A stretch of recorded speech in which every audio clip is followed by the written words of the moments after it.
And our MC is gone, so here he is. Da-da-da. Great, thanks, Linda. So we have an opportunity for questions from you all. Any questions for the panelists? Lois. This is for Heather, sorry.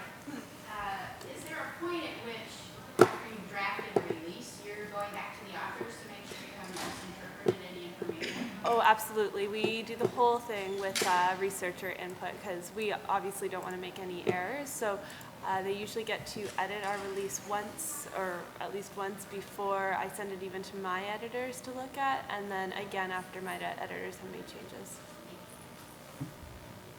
Great. Other questions? Go ahead. Yeah, if you don't mind, so everybody can hear. My question is also for Heather. Hi, I'm Jennifer Kuna with the Society of American Foresters. Something that we've always been intrigued by is the concept of adding supplemental videos to an author's research article, or even a video abstract. But I work for a very small society, and we don't have a lot of resources. My department is me and one other person. And we don't have a budget to fly around the country or world, whatever, to record people and get good quality video. So is there an opportunity for scholarly societies and scientific societies to work with the author, to have them work with their institutional university relations department or what have you?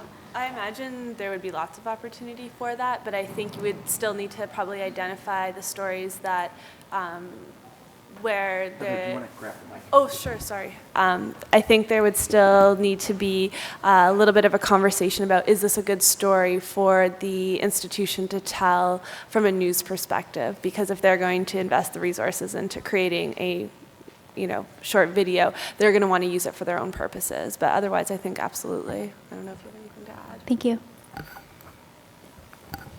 Another question?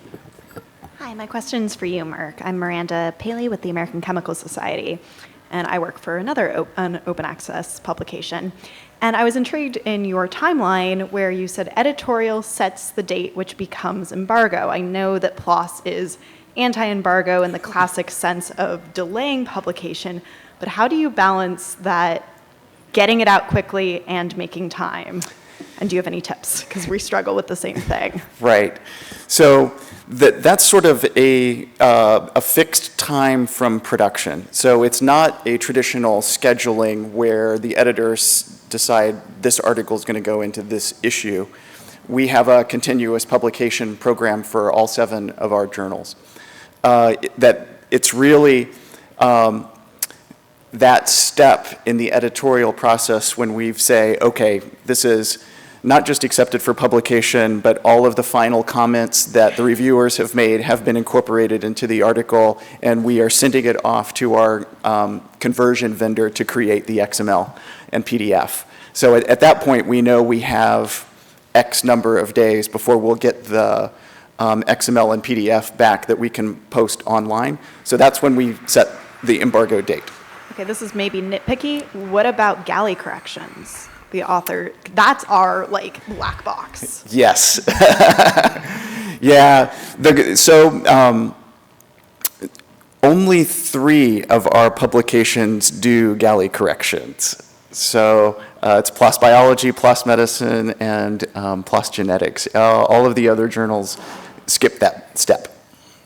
That's the magic sauce. Yeah. Lois.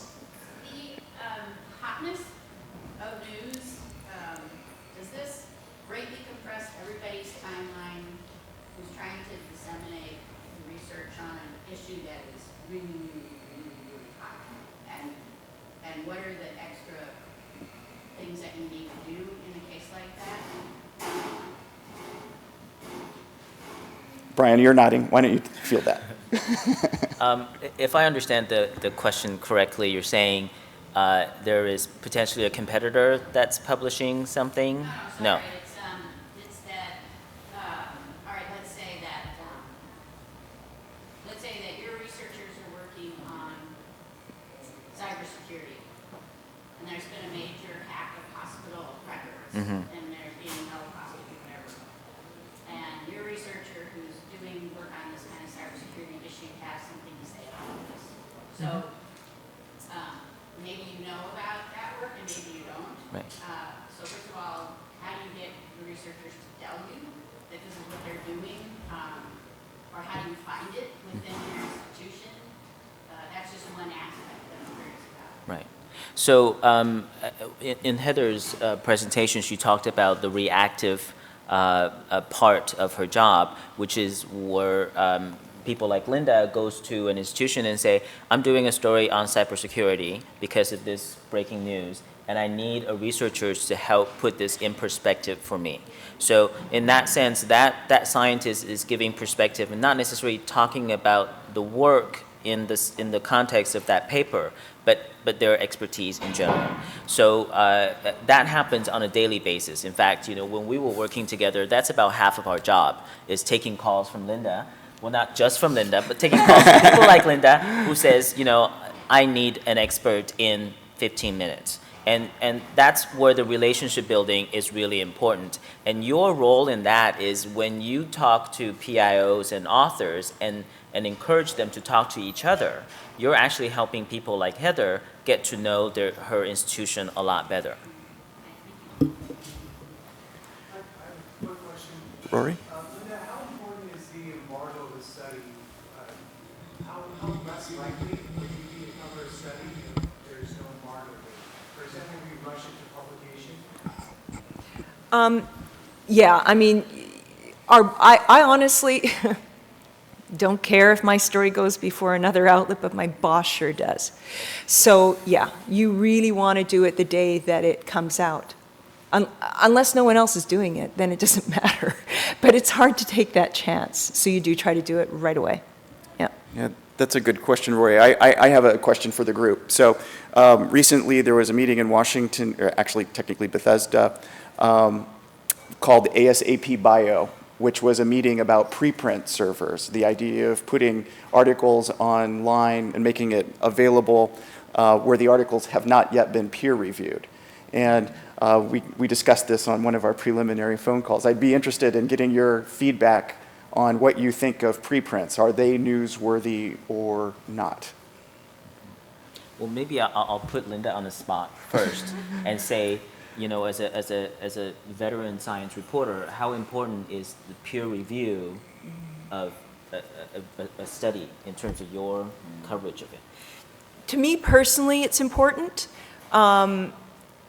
But to my bosses, if it sounds like it's good, they don't care as much.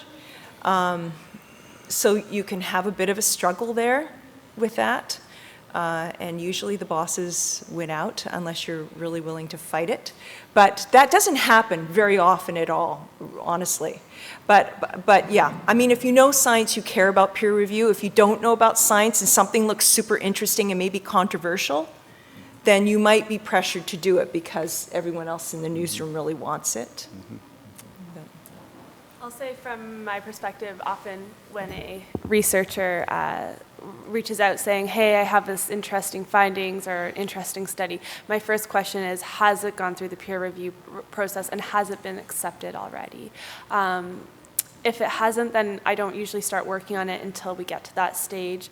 But then, of course, this story about the student who found the 4 planets, I just broke my own rule because they had submitted that to publication. We did work with the journal to make sure it was okay that we told the story, but it was a story that we wanted to tell on the day of her graduation because it was a graduation story. It was about William Shatner. It was about a lot of things, not just this one finding. So I think it is a little bit circumstantial, but in terms of just doing a story about something or a study that's been put in a preprint, I wouldn't probably do that, not at this stage. Any other questions from the audience? Okay. Hi, I have a question. I found myself thinking throughout this presentation about bad science reporting. We've all read the news stories online that seem to be poorly digested understandings of these news releases and things that come out.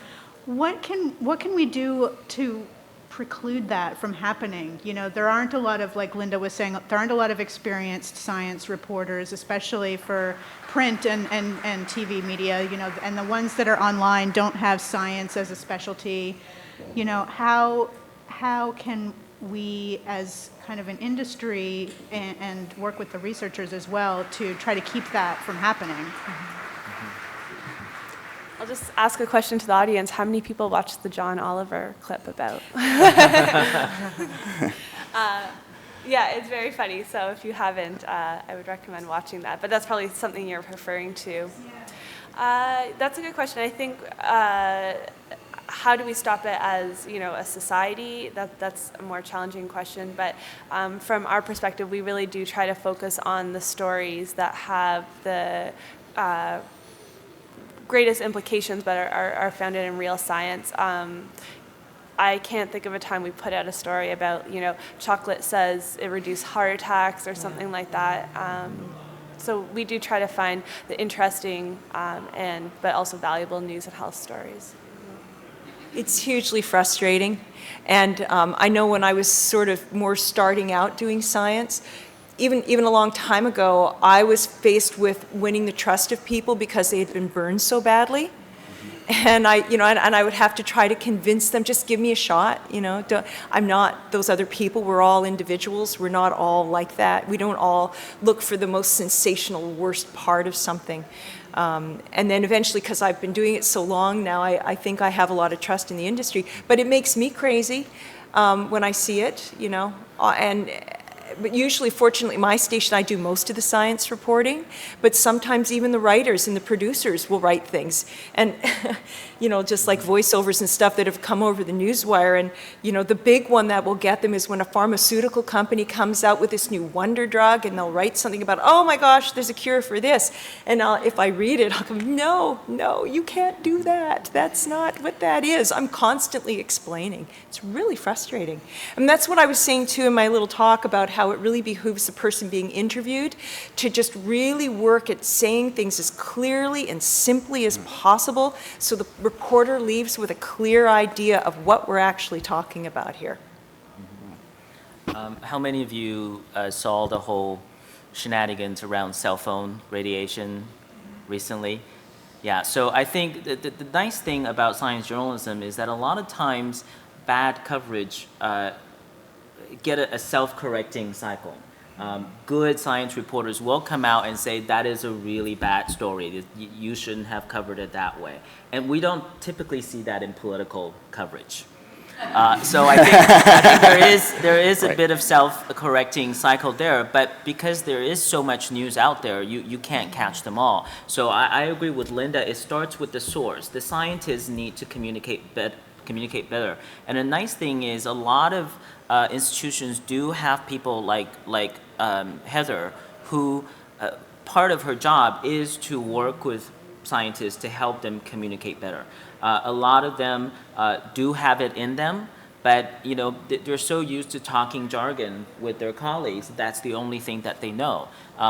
So I think that starting from the source, encouraging scientists to work with PIOs, whether in their institution or through your press team, and better communicate what it is that they really want to say.